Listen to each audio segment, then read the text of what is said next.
We've seen Meg 2. Yes, you know what? I wanted it to work. I wanted Jason Statham to just punch more sharks, maybe headbutt one. Like I wanted this to work, but I read your review, Mark. Why?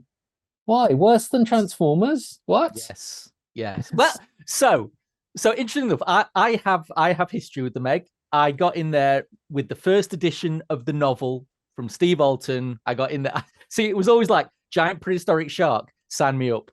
So that was it. I got his first edition. I joined his website. I got free signed book plates, you name it, all of that before even the film was a twinkle in his eye. I'm a huge fan of the novels. Schlocky pot boilers, of course they are, but they're schlocky pot boilers about a giant megalodon, so brilliant.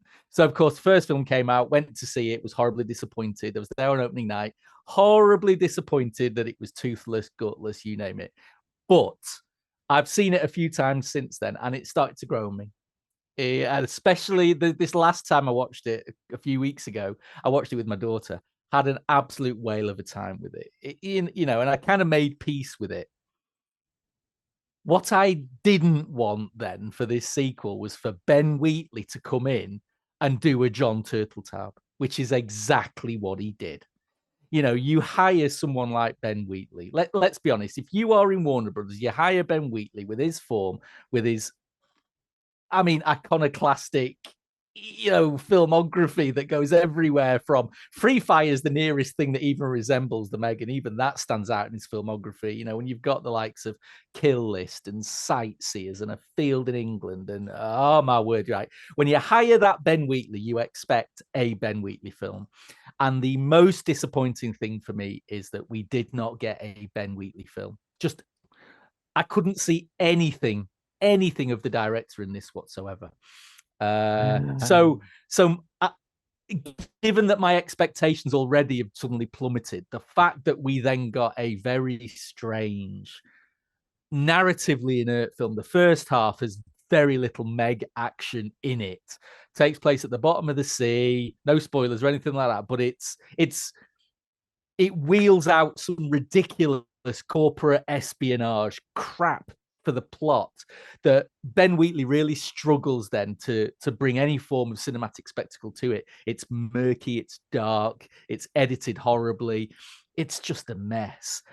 I think the marketing team for the Meg 2 also earned their money because every single scene in that trailer is from the film's second half, which suddenly bursts above the ocean. And that's when you start to get the lunacy of 3 Megs and a massive octopus chowing down on basically, multiple people who wouldn't go amiss from Love Island. So, in some respects, the second half is significantly better. But by that point, the film's lost you.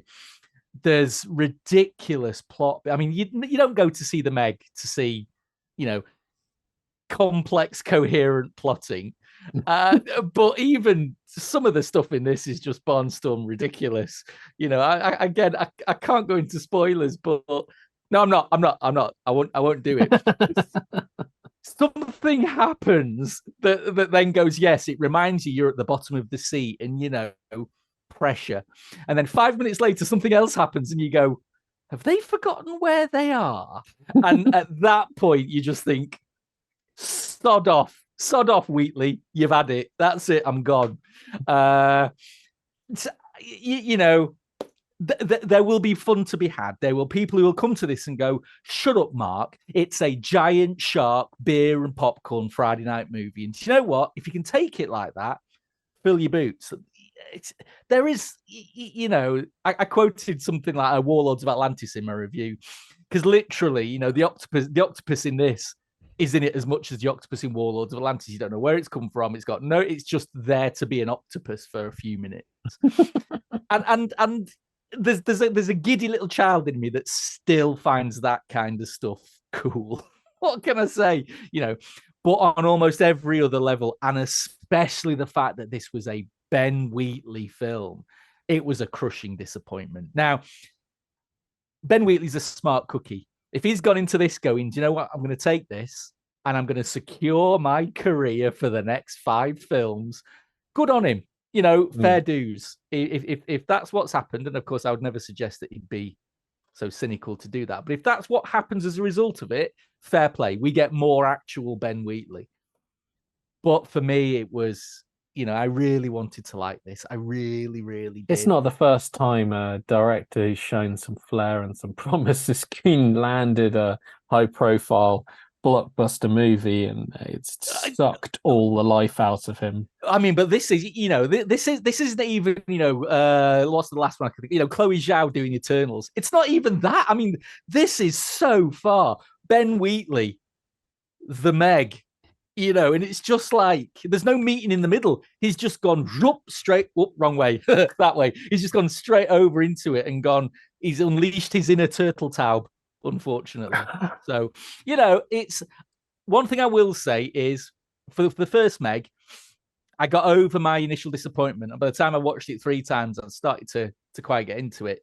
This may happen with this one. Once my crushing expectations and disappointment are well and truly banished, I might actually enjoy it for the, You're already committed to watching it 2 more times. Yeah, I know.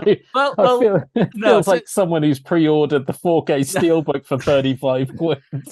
No. I mean, Ava's already said she's desperate to see it, so at some point I will see it again with her. But I mean, I think more than anything, expectations going into this. If you expect The Meg, the film The Meg Part 2, and nothing else, you'll be okay. If you went in expecting anything different, you'll be massively disappointed, I think. But hey, have at it all. I hope more people really do enjoy it. Fantastic, Mark. You've really, really sold that. Yeah, I must go and watch Warlords of Atlantis again. Yeah! Where's my Doug McClure box then? Come on, Arrow.